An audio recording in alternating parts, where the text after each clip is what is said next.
Donc, bonjour à toutes et à tous.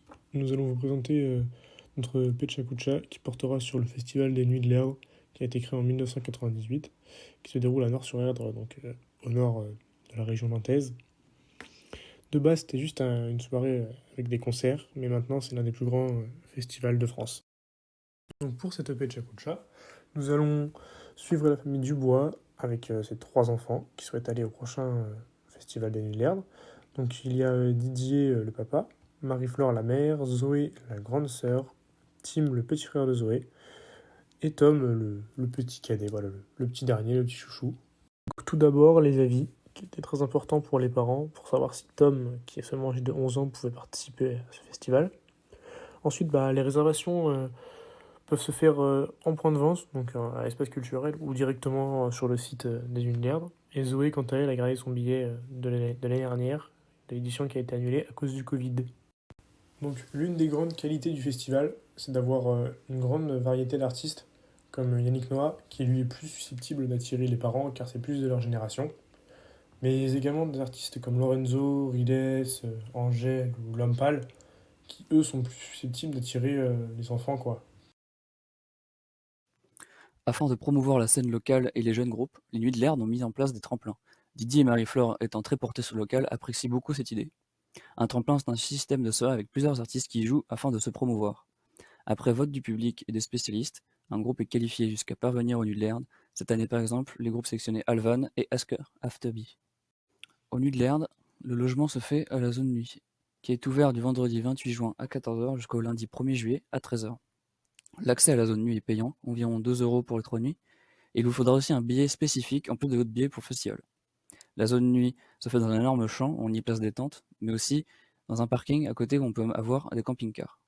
La zone nuit dispose d'un chapiteau accessible en dehors des horaires d'ouverture du site du festival. Différentes activités y sont proposées, bar, restauration, musique, douche, mais aussi des sessions de mixage. Par exemple, Tim serait très intéressé par ces sessions. Il y a différentes animations sont également au rendez-vous. Par exemple, terrain de football, de volley, murs d'expression et d'entrée-glisse sont organisés par les animateurs de la zone nuit.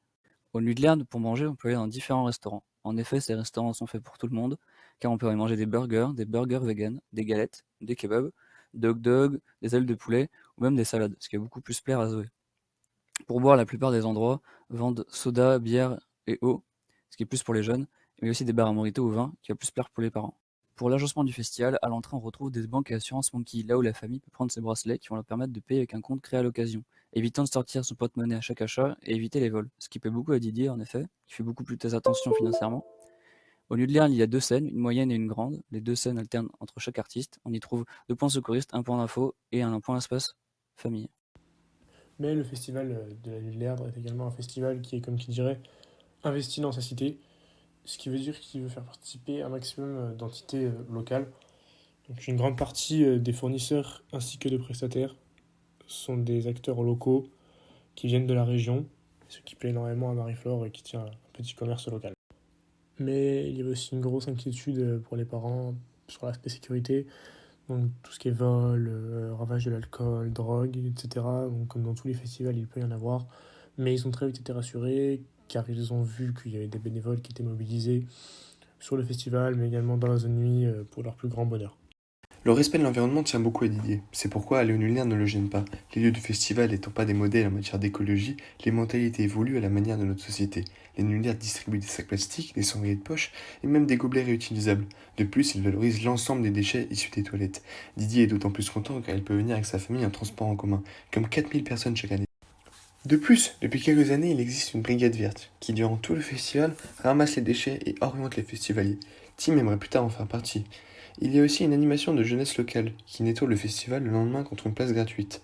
Et comme si c'était déjà pas assez magnifique, la zone étant Natura 2000, un arbre est mis en avant par une projection tout au long du festival. Ensuite, comme on peut le voir, les Lunaires arbore un singe dans l'ensemble de sa charte graphique, voyageant au fil des éditions grâce à son engagement aux côtés de l'association Gorilla, une association qui lutte pour la préservation de l'habitat naturel des grands singes, leur conservation et l'anti-braconnage. Un aspect du festival qui tient à cœur à Zoé, qui veut plus tard faire de sa passion pour les animaux son métier. Les artistes sont également très engagés, notamment à travers la société Algam, qui leur permet de dédicacer des instruments de musique qui sont ensuite revendus aux enchères et dont l'entièreté des bénéfices revient à la société Gorilla. Tim aimerait vraiment avoir pour Noël le micro de Big Flo et Oli. Et plus récemment, c'est aux côtés de l'association du zoo de la Boissière du Doré que les Nuits de l'Herbe se sont engagés. La famille Dubois est rassurée car le festival propose des agents de sécurité, des secouristes et un médecin. Ils sont également contents car le festival propose des boules caisses et casques pour les moins jeunes et éthylotest et préservatifs pour les plus vieux. D'autant plus que Marie-Flore pourra entièrement assister au festival car le festival est équipé de plateformes PSH pour handicapés et de 13 bénévoles à leur disposition. Et si on parlait des Nuits de l'Herbe dans quelques chiffres, c'est surtout 35 hectares de cadres idylliques, des personnes de 7 à 77 ans, 21 concerts, 34 735 danses endiablées, 41 268 reprises a cappella et 76 908 mains levées, sans oublier les 2 vomis pour Zoé. Le festival est en constante évolution. Il est passé de 2 à 3 jours en 2018. Son nombre de places demandées augmente sans arrêt, mais le site ne le permet pas. C'est pourquoi il est possible qu'il y ait un changement d'emplacement. Son budget augmente lui aussi. Il est maintenant de 1,4 million d'euros.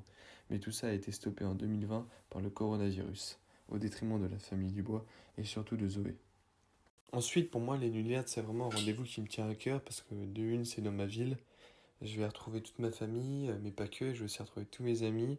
Ça va être vraiment le moyen de décompresser parce que ça signe souvent l'arrêt de l'école. On a passé les examens, on se retrouve tous et surtout c'est mon anniversaire, souvent un des soirs. Donc on en profite très bien. Enfin, pour moi, les Nuits de l'Herbe, c'est la fin des examens et le début des vacances, hein, comme a dit Vincent précédemment. En général, j'y vais avec tous mes amis pendant 3 jours. On découvre énormément d'artistes qu'on n'a pas l'habitude de voir avec le tremplin. Et aussi, on s'amuse énormément. Même beaucoup trop peut-être, mais au moins, c'est que des souvenirs inoubliables en général.